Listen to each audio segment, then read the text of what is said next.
All right.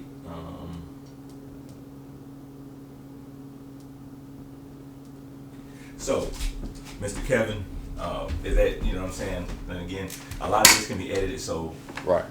anything that can be said, you know, it's gonna be edited out. Right. We're gonna take pauses in between certain things so that it can be edited and chopped up. Right.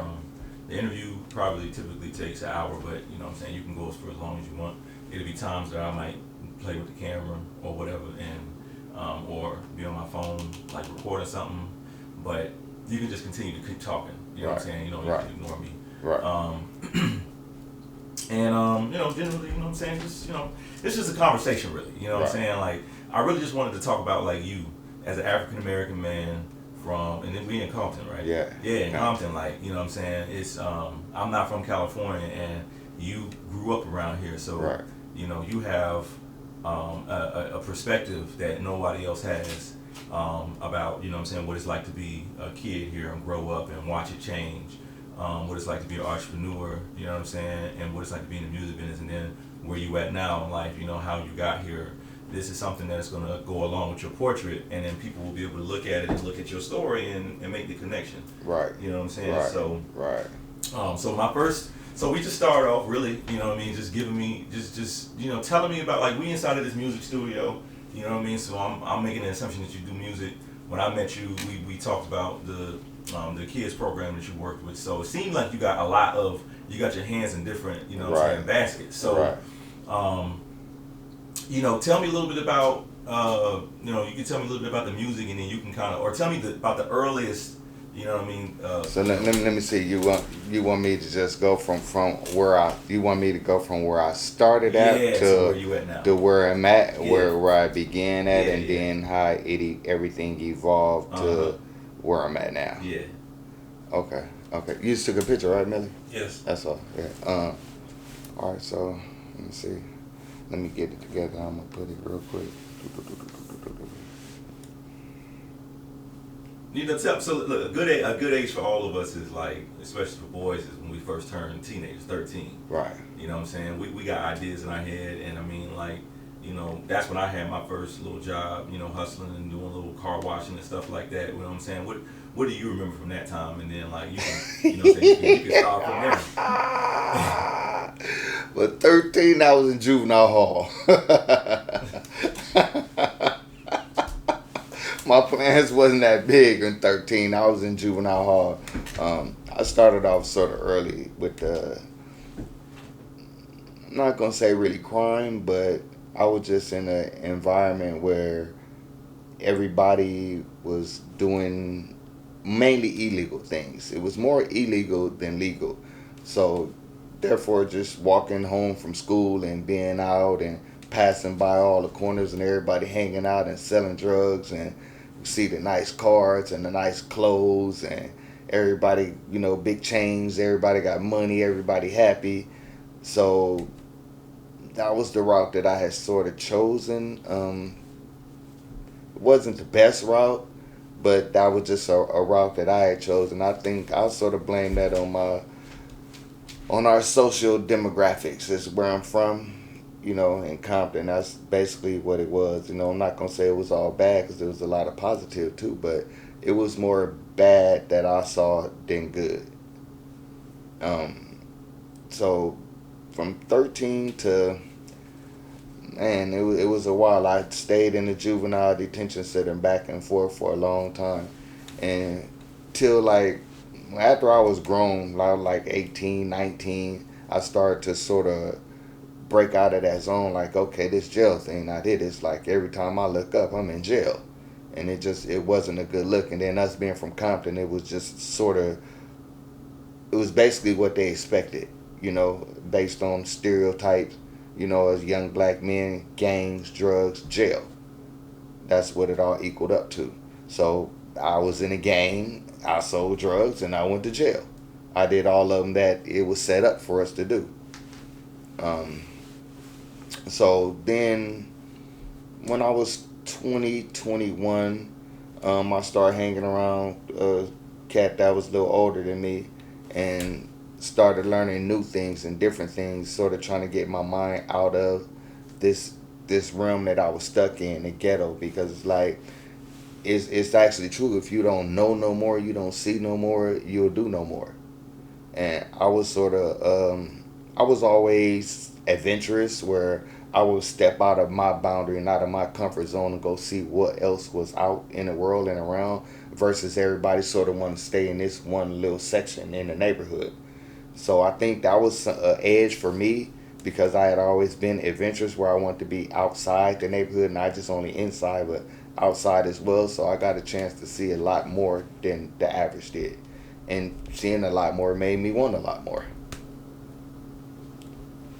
Uh, So, I mean, you brought up a good point because I've had friends. Well, actually, I'm sorry. I just interviewed a guy, and he was telling me about, you know what I'm saying, like the most important thing to him is family, and how he has to stay on some of his family members because, you know, like he got a law degree and all this stuff, but some of them is not doing as well as him. And then we really got to the conversation about, you know what I'm saying, like what keeps a lot of black people in the same position. And he was like, well, it's influence, it's exposure, and you just brought up that very fact that you exposed yourself to different things, and it allowed you to, you know what I'm saying, to find just all type of new beginnings and get in touch your hands on different experiences. And you know, you talk about some of them experiences that you had, you know what I mean, and like how they kind of molded you and helped shape you to go maybe to this direction, you know what I'm saying, or maybe how you found some interest and then you might have moved that direction, you know what I'm saying.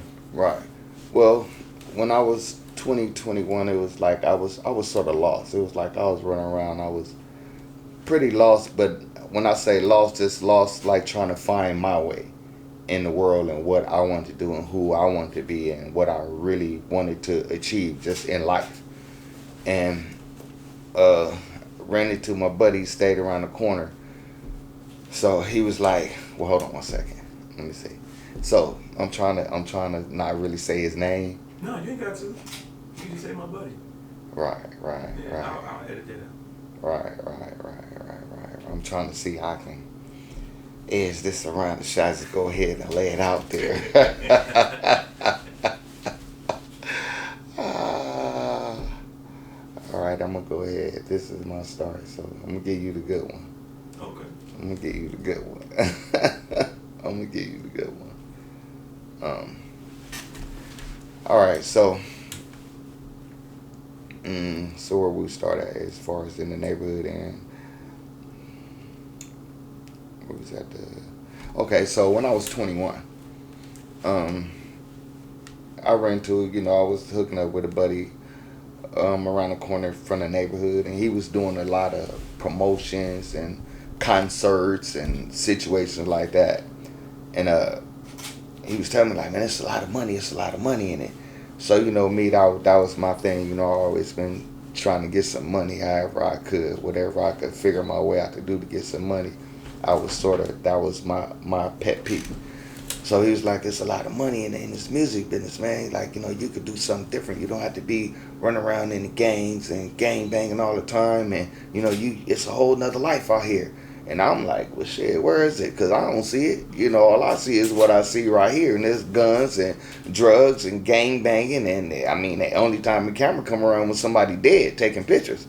It wasn't too much of cameras coming around for a reason of exposure, except if it was bad exposure for the majority of part, but the most time it was bad. We saw a camera, it was the news camera, because somebody got dead and it was probably more than one person for the news to come out. That's why they came. So our camera thing, it wasn't like nothing that I really, it was sort of foreign to us. And he was like, nah, man, we could do something different. So I ended up getting with him, and we ended up starting this record label, Death Row Records. And that was sort of like the change of my life, you know what I'm saying? And Suge used to always tell me, like, man, I gotta show you, you need to see something different. You need to see something different. Gotta stop gang banging, gotta stop gang banging. And, after a while, I was sort of, every time he said, oh, man, I don't want to hear that shit. But then again, it's like, I thought about it, like, okay, well, then maybe it is something better for me, because I was pretty smart in school. I wasn't never really, like, illiterate. I was pretty educated, actually. I had good grades in school and everything. Regardless of what I was doing in the streets, I still Man, I went to school all the time. I did all my tests. I never got an F in school ever. So I mean, some things took a toll on a lot of people, and then some things didn't. My mama used to always tell me, no matter what, boy, you go to school.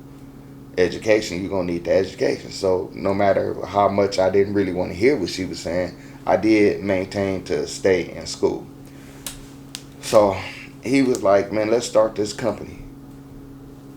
So we get together, and we go through the litigations. It was crazy trying to do something different, going into a whole nother level of legitimate business, trying to recording, getting artists, and finding talent. It was real new to me, but I feel like, okay, I gotta fit in somewhere. I gotta try something different, and eventually that ended up coming to a very successful venture. And within that, I mean, we did a lot. We only expected to make probably like $1 million. That was our goal. We need to make $1 million, make $1 million. Didn't really know it was gonna go to 300-400 million. That was like far fetched from what we had even imagined in our wildest dreams, and it came real fast. So therefore, the change came real fast. So I was first, I'm like in a neighborhood on the corner, and then next I'm going in a limo, jumping on a jet, flying to New York and flying everywhere around private. So it was a change that happened sort of fast. And like I said, us being from where we come from, it was almost like it was a culture shock, basically. What else? So I mean, you what is it? Did you have any musical talents or any interest in music before he introduced you to it? No, neither one of us did. He didn't have no music talents neither. We was on the business side. We figured out, okay, we know all these artists. We know the people who can make the music and do the music, but no, we didn't have no musical inclination whatsoever. Mm. But we had a thought, we had a plan, we had an idea, we had something in our head, we had a vision. So our whole thing was to make the vision be seen. So y'all was really, focused on making that vision, like you use that energy and make that thing and materialize it. Yeah, well, then we had Dr. Dre, DOC. First it was DOC, then Dr. Dre, then Snoop Dogg. So once we had those components right there, it was like, okay, we can make something out of this. And then that's when we start working with Snoop. So how did y'all? So okay, so I know all of them is in this area. How close was everybody? With the artists. And I guess maybe give me a little background on how the LA rap or LA music scene back then was. Because y'all are the originators, so it must have had a transformation from like something that was only in a certain area to y'all bringing it mainstream to everybody, getting a piece of it. Well, basically, we had gang bang music, hood music, like and Crips and Bloods. We on the Blood side, Snoop and Dre, they were on the Crip side. So for me, that in itself was totally different because I had never really like hung with Crips. It was like I had grown up like that was my enemy. So I had grown up, this was the enemy. So Suge made me and Snoop start. He like, okay, your job is to make sure he get to the studio and make sure he handle his business right. You need to make sure he get everything together, make sure he on time. Just helping assist him like. So I'm like, okay, that's cool. So in the midst of that, us hanging every day, going to the studio, writing rhymes. Snoop used to write rhymes in my car. Dr. Dre used to make the tape. We'd get the tape, go sit in my car, and Snoop would write the rhyme in my car while we sitting in the car, smoking in the car.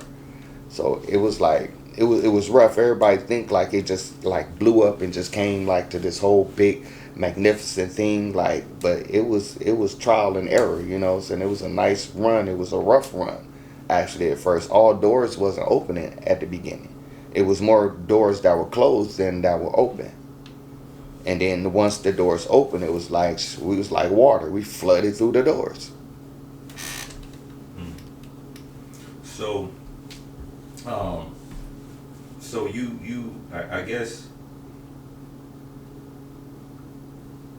you kind of, you know what I'm saying, like you said, you kind of, your relationship with him grew, and it grew past like the differences. You talk a little bit about, you know what I'm saying, the differences, because I know LA is like, it's like coming from outside, you know what I'm saying, when you hear about, you know, Bloods and Crips, or you hear about the gangs, like you hear about them, but we don't actually understand really like the reality behind it. Even though, you know what I'm saying, because you would think, well, how would y'all ever talk to each other, being that y'all from the opposite sides? But you're saying obviously, you know, you was able to look past that, and I don't know if it was for business or, you know what I'm saying, like. Well, honestly, I was able to look past that for a couple of reasons. For one, yeah, the main thing it was business, but then two, it's like, you know, once me and Snoop we got to hanging, it's like we really became friends, and we created a bond. That it was like, I mean, we was together all the time, and it's not even really knowing and like really trying to do that, but that's just like what happened. And after that, it's like we were the first ones who really like brought the Bloods and Crips together, like where we were together, where it was public that we were together. We wasn't fighting. It wasn't no ruckus between us. We were together. You know what I'm saying? Come one, come all. You mess with one, you got to mess with all of us. And that was something that was different that the world had not seen. And by us being Bloods and Snoop being a Crip, and he steady, you know, he pushing Crip, and we behind him, and they was like, okay, well, how's this working? Like, what is this? And yeah, we did have to put all our differences aside and to make the power move. You know what I'm saying? So basically, we had to put down the red and blue and pick up black. And so in that, you know what I'm saying, so in picking up black, you know, y'all had a lot of influence in the neighborhood. You Yeah, know of what I mean? course. And one of the things that I talk about a lot in this interview is, you know, how that influence, how did you use that influence to build up the neighborhood, to, you know, to make leaders, or to make businesses, or to, you know what I'm saying, help other people get on? Well, it was a sort of combination, you know, of all, because everybody's not for everything. You have leaders and you have followers. You got chiefs and you got warriors, and we had more warriors than chiefs. We only had a few chiefs, but the warriors who were warriors, it was the lesson mainly. Well, how can I put this? Um, the lessons that I learned out of it was it was a good one and a bad one.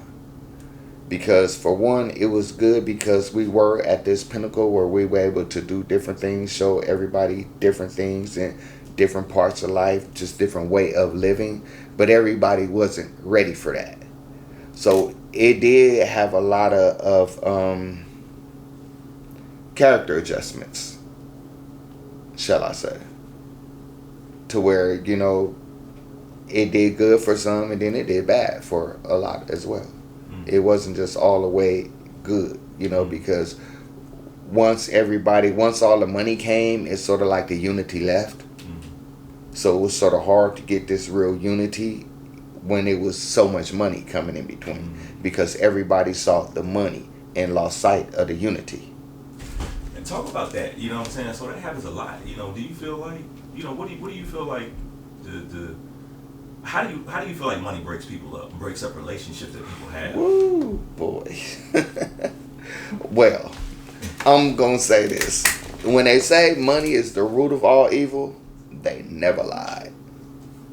They never lie. Money is the root of, and I'm not gonna say all evil, but it is the root of most evil. And money make people do things that they wouldn't ordinarily do without the money, for the money. You know what I'm saying? As they say, you know, people do something strange for a little piece of change. And that means they'll go out of their character. And a lot of people will tend to make money seem like our people. It's like when everybody's broke, it's team, gang, everybody together. Let's do this, let's do that. We're going to do this, we're going to do that. But you let one or two of them really get a hold of some money, he's like, nah, man, well, I'm finna go do this, and well, I'm going to go do that. And I'm like, now, well, what happened to we? What happened to us? And it just seemed like for some reason our people, it's like the money, it taints them. They don't make the money make them instead of them making the money. And that in itself, I think that's like one of our biggest problems. I think if we could just get the money and stay who we are in ourselves and just be us, not trying to be something for somebody else, because you wasn't that somebody when you didn't have that money. But it's like now, once you get this money, or you this, you that, you gotta hang with them, hang with that. You knew they didn't like you when you was broke. Now you got some money, now they with you all the time. These are your best buddies. So it just, I see how it changed the mentality of most people. It's like, it's almost like a brainwash, it seems like. Most, it's a lot of our people, they get into this certain situation. And then another thing I don't get is how, me, I'm straight out the ghetto. It's like I didn't man sacrifice my life just for a dollar, trying to get a dollar. And then I'll see cats, they haven't been through a piece of what I've been through, and then they make millions and millions of dollars. And then I come to the hood and see them in the hood gang banging and want to hang out. Somebody come by shooting, boom, boom, boom, boom, boom, like, oh man, for real, and you right here, like with this, like, okay, so what did you do all this for? What was the reason for succeeding when you coming to fail? Because our ghetto and our demographics is set up for us to fail. Anybody that makes it out is an accelerator. Because it's I believe that it's really originally designed for us to fail. And if you look, if like me, I look around and I look at our success rate, the percentage of success rate, it's like a 0, maybe a 1. I can name like 4 or 5 people that really, really made it, but that's 4 or 5 out of 4 or 5,000. So that's the difference. That's a really good point, man. I mean, nobody really thinks about all of the people who try to get into the music industry, and it's like all the black people who get kind of sold this dream to fuel that industry. Buying tapes and buying, different type of graphic services, buying studio time, and only really one out of them really makes it. And it's like you never hear about all the people who fail. All the ones who fail, and then it's actually it is more that fail than make it. And reason that they fail, I'm not gonna say, well. And then too, it's like, we steady getting the thing like, okay, this we gonna get the music, I'm gonna get the music, and it's 97% business and 3% talent. And if you can't handle your business, then your talent does no good. That's why you see all these people out here, they real good, like, oh, you gonna make it, you should make it, but they haven't. And it's not because they don't have talent, because you say they good, but you got to check their business, because to make everything float, you got to handle business. You're not going to see nothing on no TV. You're not going to hear nothing on no radio. You're not going to see no video if don't nobody handle the business. I'm telling this one Well, I mean, it's real is real. And so real is real, bro. So basically, you learned all of this. You got all of this business skills and acumen, and you made all these connections. And I'm guessing you didn't stay with them. You moved on to something else. Well, yeah, I was sort of like a strangled partner in the situation. I came and I went. It's like it was times when things weren't. To me, I've never been a follower. I've always been a leader. So when it's come time for me to I'm asked to follow something, especially follow something that's not in my morality, then I can't do it.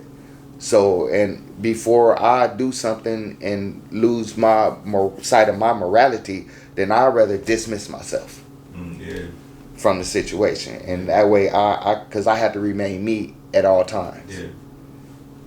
Yeah, it's Colin Kaepernick's quote, man. He says, believe in something, even if you sacrificing everything, man. You know what I mean? And you got to. I mean, and for me, it's like, the sort of disassociating myself and stepping back, it was sort of like a dagger to the heart, because this was something that I was here from the beginning. And when you start something from the beginning, you want to see how it ends. You want to go through the whole process of the evolution of the situation. And for me to have to step back while this situation was evolving, it was a little painful, but I think it was just the best thing for me, because I seen where everything and everybody was going, and it wasn't where I wanted to go. Yeah. But then, like, now, you build up this, like I said, the talent and the ability, but now you're doing something even more positive, even greater. Well, that and it's crazy that you say that because when we started and we had the situations with the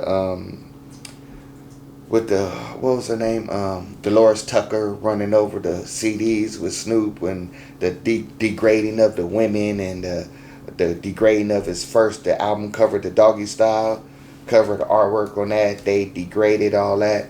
So it is different from me being a part in that, and then to come back and now here it is in 2018 we working with all girls and teaching them and structuring them and showing them. So back then it was like, you got the bitches and the hoes and all that, and now it's like as grown men, it's a different respect for the black woman. And then I seen, if we steady talking about the older black woman, how she is and all that, most black men like, what, oh, I need a white woman, or I need another woman because our black women not really white. But you sort of have to look and see what were they taught.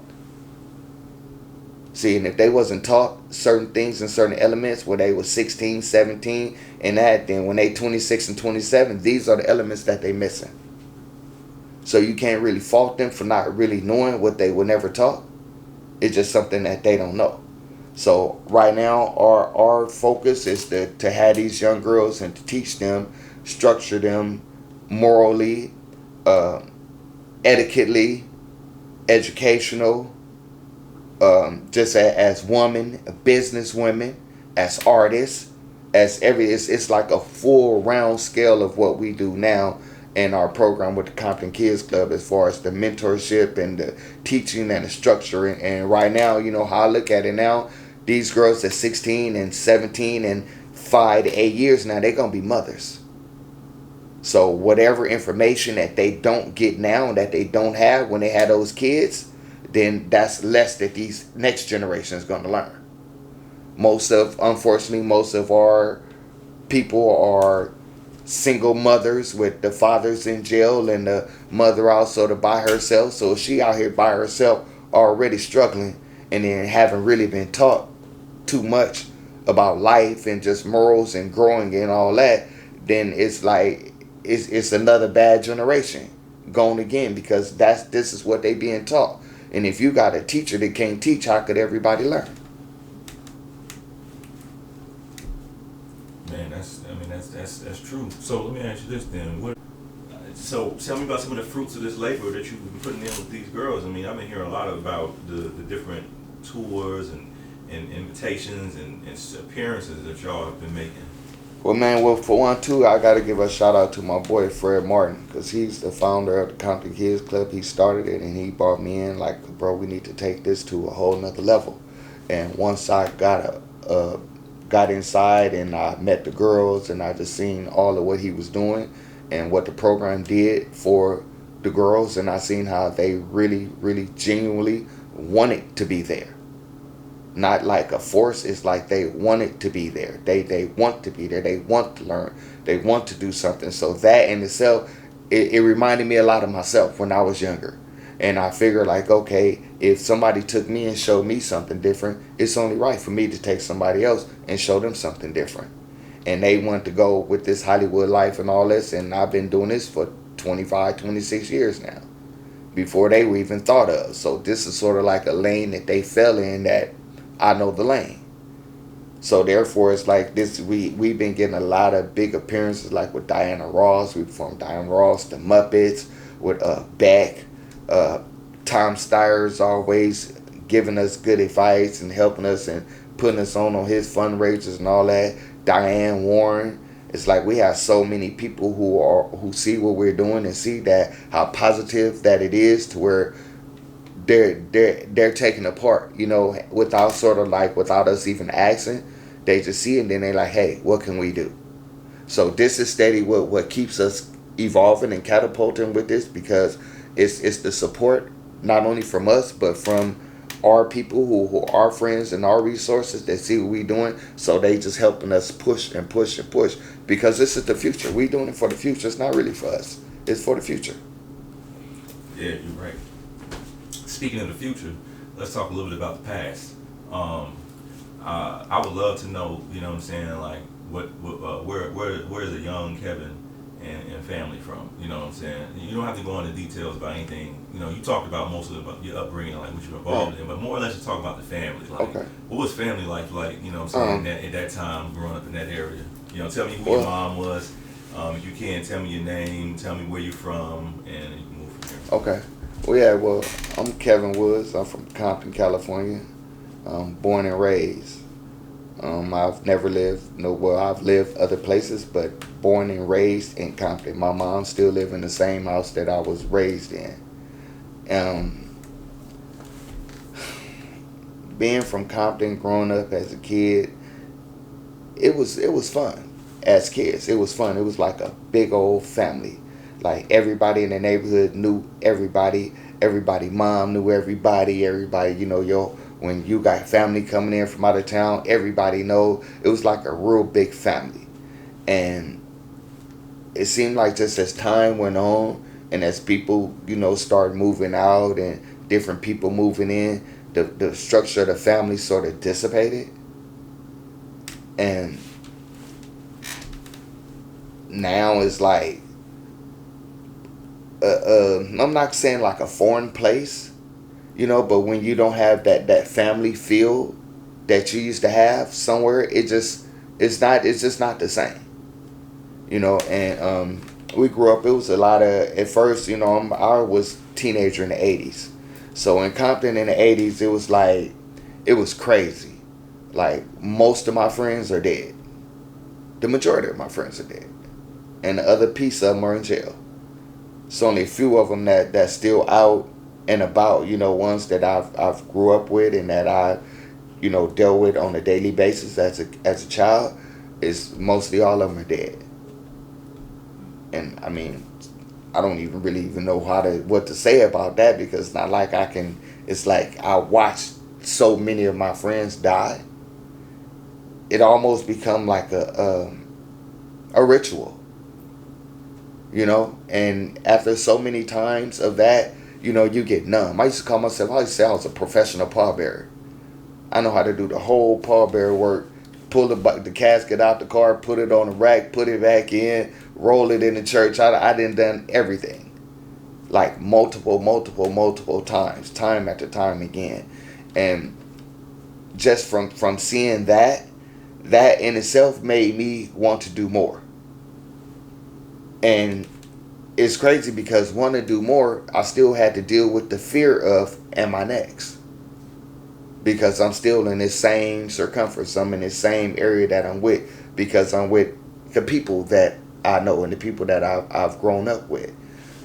So it was I'm gonna say it took a lot of discipline and a lot of me wanting something different to achieve and to attain something different. Because had I not been myself, and I see like a lot of others that were around me, but they wasn't thinking exactly how I was thinking, or maybe their wants wasn't what my wants were, and so we ended up with different outcomes. And it's like, sometimes it's like people, I get the feeling like, it's like even older people say like some sort of weird stuff to me, like, oh, well, we don't do like that from Compton. I'm like, I've been in Compton almost 50 years, born and raised. Just because I learned something different and I know how to carry myself in another way, except for just being hood and being just ghetto and thugged out and all that. It's like some people look at it like, oh, you funny. You done went Hollywood. And not that I went Hollywood, it's just, okay, maybe I want something a little bit different. And the ones who do say that I went to Hollywood, they just really saying it because they want to go. That's all. That's all it is, But I don't take it personal, And when they do say, you went Hollywood, you going Hollywood, it just let me see, okay, well, I am steady doing something different. I'm not in the norm. If they calling me Hollywood, that means I'm not in the norm. When they stop calling me Hollywood, then all right, I'm falling backwards. Yeah. You know what, man? Now I think about it, like, yeah, they talk about like the crack epidemic breaking out, and they say it hit California real bad. And you probably grew up and you got a chance to watch it from the beginning. You know what I mean? How was that? Boy, well, the crack epidemic, that was horrible. It took a toll. it took a toll on, I'm gonna say, 95% of our community, our families, our relatives, or somebody in the family was on crack. And still today, somebody on the family still on crack. Still. And that epidemic, it was crazy because it was, first it was like everybody was selling little bags of weed and all that. And it wasn't really, little money and all that. But when crack came, you see new cars, you see new clothes, you seen cats buying houses and all that. So it was like, oh, crack. That's where it's at. And a lot of us were playing, we were in sports. See, coming from Compton and together, we were playing sports. Most of the boys played like Pop Warner football or basketball. The girls were cheerleader or volleyball, basketball. We were mainly sports orientated. So a lot of us were playing sports during this time when the crack came out. And me, I was a quarterback. I was good, but I put up the ball for a crack sack. Another one of my bad decisions and bad mistakes, but that was something that, I'm looking around and I see everybody, with new cars and new things, and everywhere I go, this is what's going on, and they know just it's sociology. We're part of our environment. If we see something, this is something that we see every day, we're going to mimic it. This is what they know. This is why they put it in the ghetto like that for us. And they knew once they seen one of us with it, then we would mimic. And then it goes to the fact that where, when I say once our black people, once we start getting a little money, then everybody get to change. So they knew, okay, once the money come, then we're going to get some murders. We're going to get some robberies. It's going to be bad. So this was our downfall. So you send them to jail for the crack. You send them to jail for taking the crack. You send them to jail for selling the crack. And then you send them one for robbing for the crack. Everybody going to jail for crack. Mainly everything was crack related. You got the domestic violence at the house. What happened? He came on high. She didn't want to give no money. He beat her up for the crack. It was bad. It was like, that was like one of the worst things that they sort of put on us. And I'm not gonna say, well, because, and I honestly believe that everybody has the opportunity and the, turn that phone off. Yeah. Where was I? Yeah, you said everybody has the opportunity and ability. Oh, everybody has the opportunity to say no to the drug, but it was something about that crack to where it brought the strongest cats I saw go weak for crack. I was wondering, like, what are they putting in this shit? Like, how do you get these cats like this on crack? And there was a lot of cats who I was watching selling the crack where I'm like, oh, I'm gonna be like him, and I look up and a year later, 6 months, he pushing a basket down the street. I don't want to be like him. But it happened that fast, and so many of us were caught up by it, all the deaths, the robbery and all that. It was just like something that constantly was taken out of our community, taking our people, and us not really being conscious of what was going on. Everybody was just disappearing. It was like they was falling off, all from all these different systems and scenario of the way the crack was taking everybody down. Yeah. So, once again, you look up and like everybody dead and in jail or, on crack and lost their homes and lost their families and all that. And it was a horrible epidemic. I know that they also changed a lot of the laws, at that point too. So when the crack came, they made it so that, like if you had a little sack on you of crack as compared to coke, you were going to go to jail for a lot longer. You know what I'm saying? Well, I had a whole crew of friends that went to jail for a small amount of cocaine, but they took like 6 or 7 people to jail and gave them all 10 years for crack. It didn't nobody even make $5,000 off the crack, but everybody got 10 years. So yeah, the laws were different, and it was designed to do that. But if you look at California, I'm sure we have one of the biggest and the largest state prison populations, and at $70,000 a year per inmate, and back then it was probably like 35, 40. But you think about it, if you get 5 people to go to jail at 40,000 a head. That's $200,000. And out of them 5 people, maybe one of them will see $50,000 cash in his lifetime.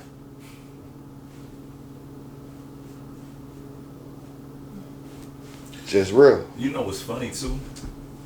You made me just realize something. Like it's like if everybody couldn't go to college because they couldn't afford it, or they didn't, you know what I'm saying, or they just the schools wasn't really preparing, you know what I'm saying, you, or the college wasn't accepting us, which is why they came up with things like affirmative action. It's like when that crack came, it seemed like that was a way people saw to get out of their situation. Well, the crack was it was a savior for the ones who, you know, really want to try to make money. And then there are a few who were some successful crack dealers, and they sold a lot of drugs and they made it and they got out and they gone. And that's a few. But for the most, yeah, it was like an opportunity that we had never saw, because the biggest thing that we had, like I said, was sports. So, okay, it's like you play football, you got to go to college, you got to wait 4 years. Then everybody say you're going to be broke, starving college student for the 4 years that you wait. Then you might go pro, you might not go pro. Versus, okay, I could pick up this bag, I could buy this Benz I want in a few months, versus this 4 years in college. Yeah. It just was it seemed like a better look. You know, that was the illusion of it. You know what I'm saying? They made it look good and all that, but it was the circumstance and the consequence that came with it. Yeah. That wasn't so pretty. Yeah. Yeah. What do you think about the you didn't really talk much about your dad. Do you know, like, people, more parts of your family? Like, do you know if your family's always been here in California? Okay, they well, come from another... no, I can't do it ideas. If I be trying not to, I be trying not, because I'll get emotional. That was my dog. He died. Oh. So yeah, but no, I can go there though. Yeah, my dad, my mom and my dad they had been married for maybe 30 years or something like that. Then they had ended up getting a divorce, and still though, my dad was a man. My dad was the true definition of a man. You know, he took care of his household. He would go to work and he'd come home and give my mama his check. You know, and I'm looking like, he give her the whole thing. He like, yeah, well, that's how you do it. I'm like, all right, well, that I'm not gonna take after you, you know. But that's what he did. My dad taught me to open up the door when I see a woman. You open up the door for her. You stand and you wait. You know, it was a lot of things that he instilled to me. You know what I'm saying? Just as a parent, you know. And then in the ghetto, you know, most of our dads were around. It was the generation after, to where when the crack came, where the dads were absent in the home. I was blessed enough to be able to have my dad there, and my dad was like a full on, you know, my dad was like, and then as I got older, you know, he didn't like the things that I did, true enough, you know, he was not with that, but even though he wasn't with what I did, he was still with me 100%. So it was like, you know, my mom be like, I'm not coming to them jails and all that to see you, because that's where I lived at, and my dad, he'd be like, well, I'll be up there Sunday. Like, okay, so, you know, it was like he was like my rock. My dad taught me a lot. He taught me to be a man. He taught me to take care of my family. He taught me to be a provider, not to be a asset, not a liability. Yeah. Did you know any of your grandparents? Well, my grandmother, I knew from my dad's side.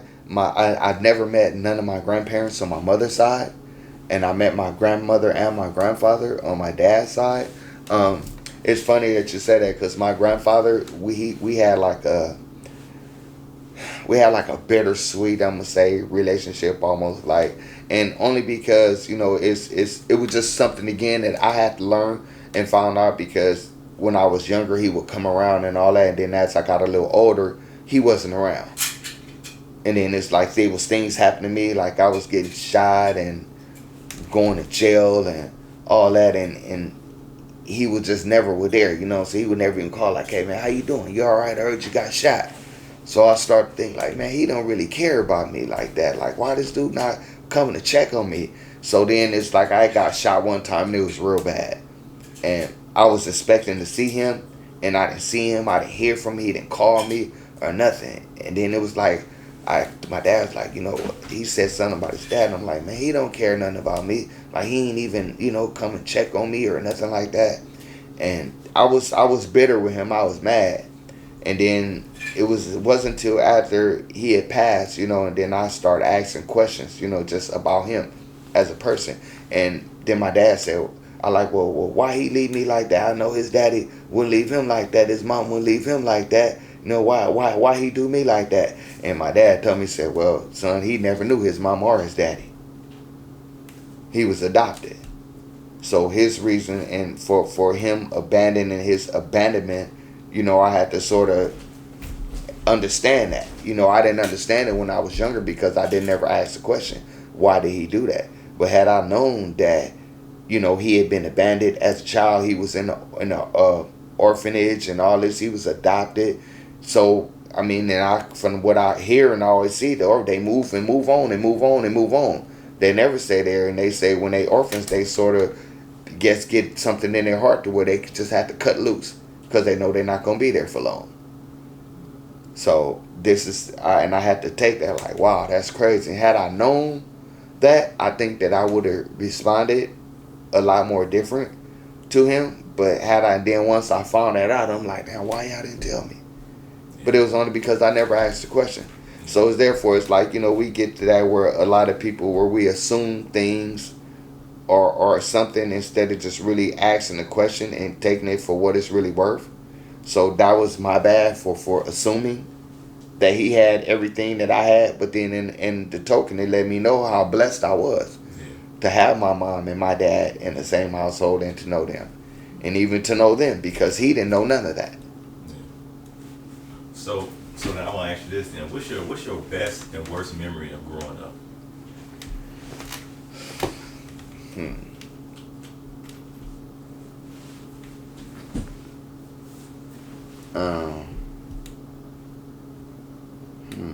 That's the worst memory of growing up. My worst one growing up was getting shot. I got shot the first time when I was 15 years old. I was sort of in the streets, and I had bought me a car when I was 14.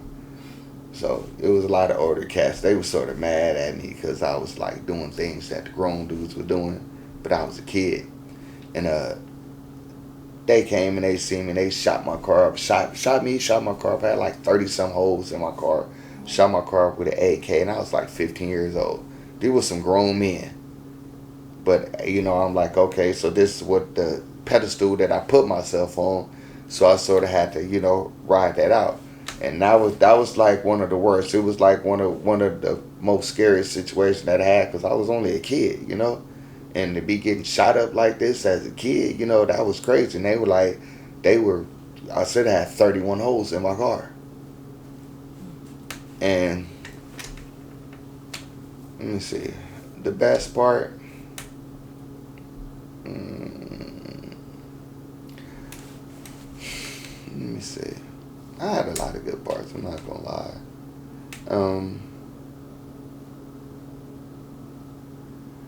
One of my best parts growing up. Once I got like 18 and I got out of jail, I sort of stayed out of jail for a while. So that was like one of my best points I can say because for all up to then I was back and forth in jail. So it's like I could never really like get a grip and get a hold to my life because once I thought I had it, oop, it's like here goes something, here go another monkey wrench. Now I'm going back and forth to courts and jail and juvenile hall, camp, so yeah, that was a little rough. But once I got over 18 and then I finally started to live. So I'm going to say that was my best time after 18 when I finally started to live. Wow. Yeah. Is there any values or any traditions that you remember when you were younger that you still practice or hold on to today? My daddy always told me to save your money. You better make sure you got some money. All else fail, you better have a bucket to go to in the back of somewhere. Just as being a man, being a man, being a respectful man, and being respected. To me, that's something that's important to me, because that's something that I have attained, and I have a good grasp on that, is my respect and my integrity as a man. And back in the day, people would get respected for who you are. And that's where I'm at. I get respected for who I am, not for what I have. And these days now is you get respected mainly for what you have or who you're around and all that, not really just for who you are as a person. And to me, I think that's like one of the best attributes that I have, because it always keeps me in tone with me. It always keeps me real with me.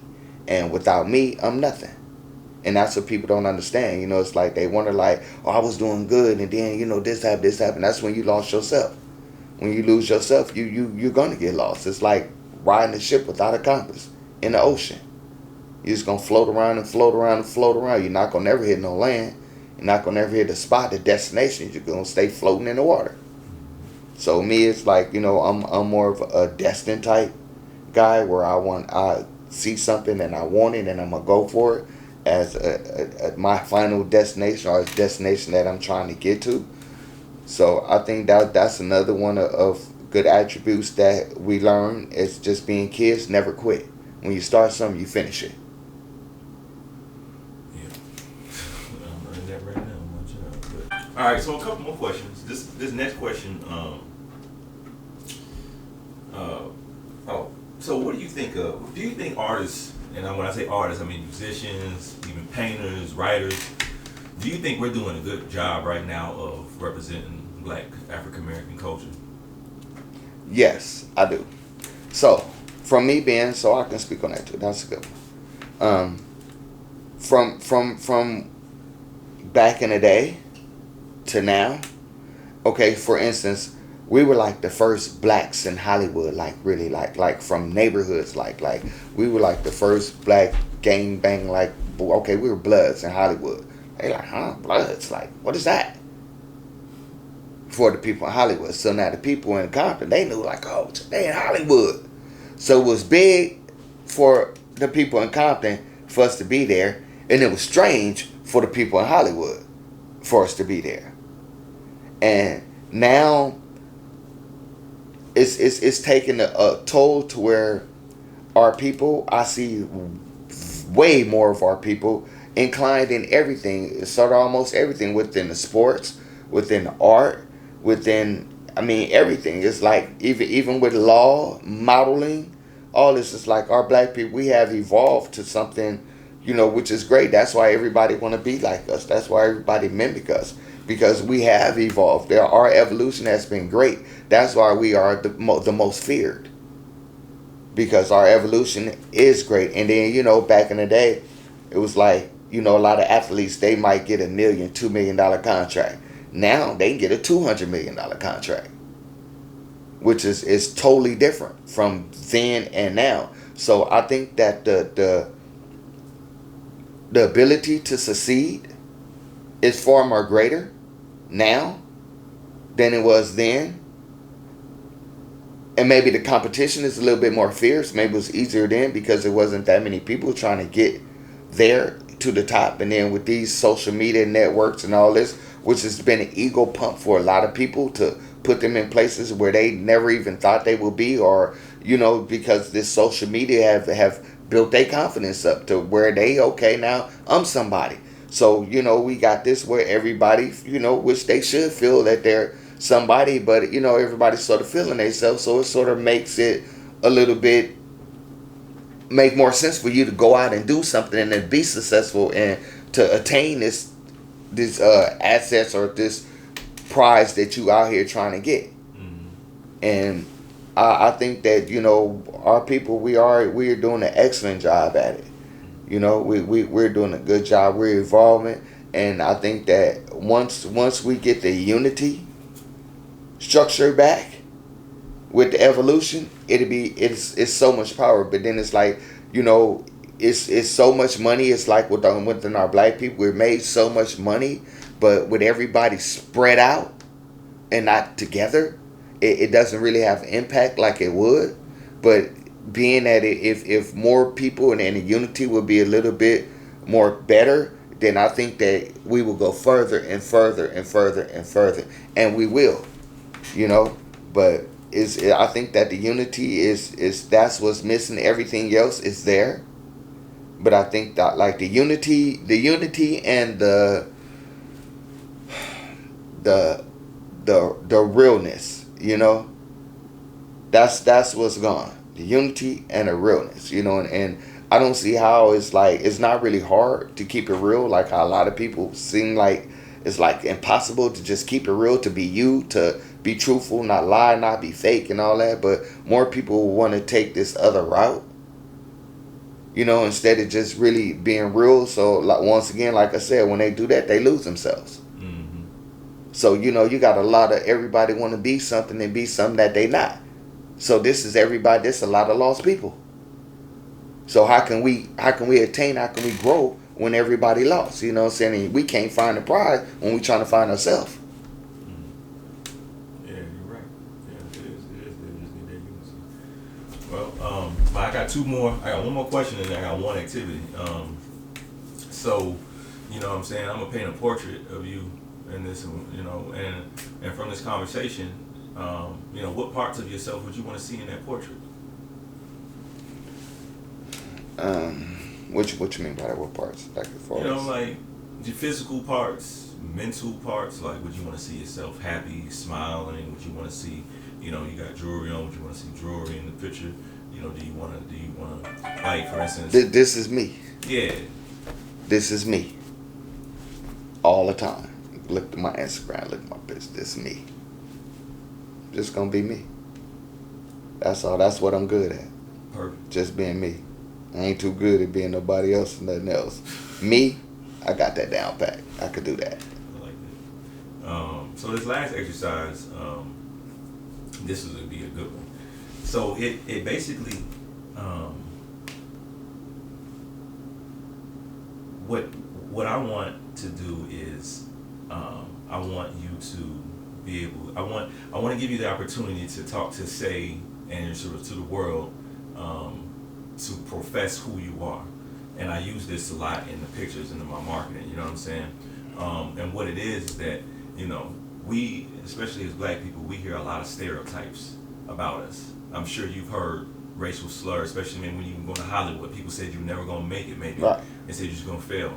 So the first part of this, you know what I'm saying, I want you to look at the camera and say, you know what I'm saying, you know, in a few different tones or tone of voice, kind of take a few different takes, you know what I'm saying, I am not, and then give me one or two, you know what I'm saying, I am not, so basically you be like, I am not ignorant, or I am not, you know, a nigger, or whatever, you know what I mean? Right. So you can think about your I am nots, and then we'll go I am. Right.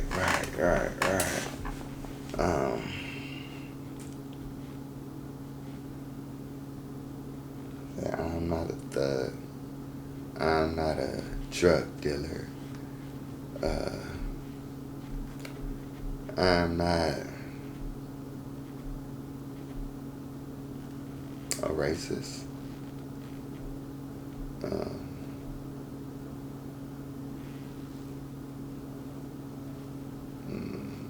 This one's always good. Everybody has to think about it. Yeah. You know, like some people though, yeah, it'd be on top of I'm their not head. ignorant. Mm-hmm.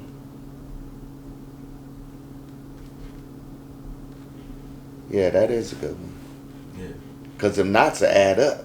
Yeah. You don't have to. You can give one. You can give one. Right. Just pause in between. Give me like a 5-second pause in between each one, so I can cut them. Okay. So.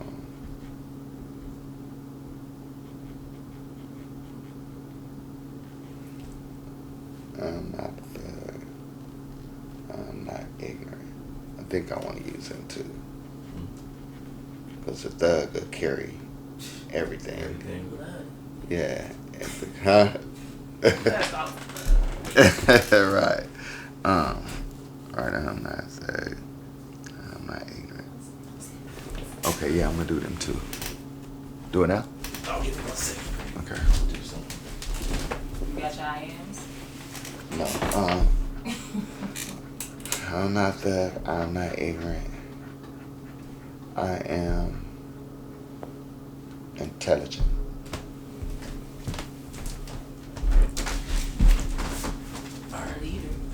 Yeah, that's what I was gonna say. Successful, but that don't put leader. I am a leader. I'm a boss. Yeah, That's what I got from you. Sorry. right, That's right. No, that's. I always say that. That's my word. That's my word. I was trying to, keep it right. No, man, say whatever you feel. And whenever you're ready, it's recording. Okay. All right, let me reposition the camera so I can. Actually, yeah. Right here. Yeah, that's fine. Okay. I am not ignorant. I am not a thug. I am intelligent. I am a boss. That was perfect.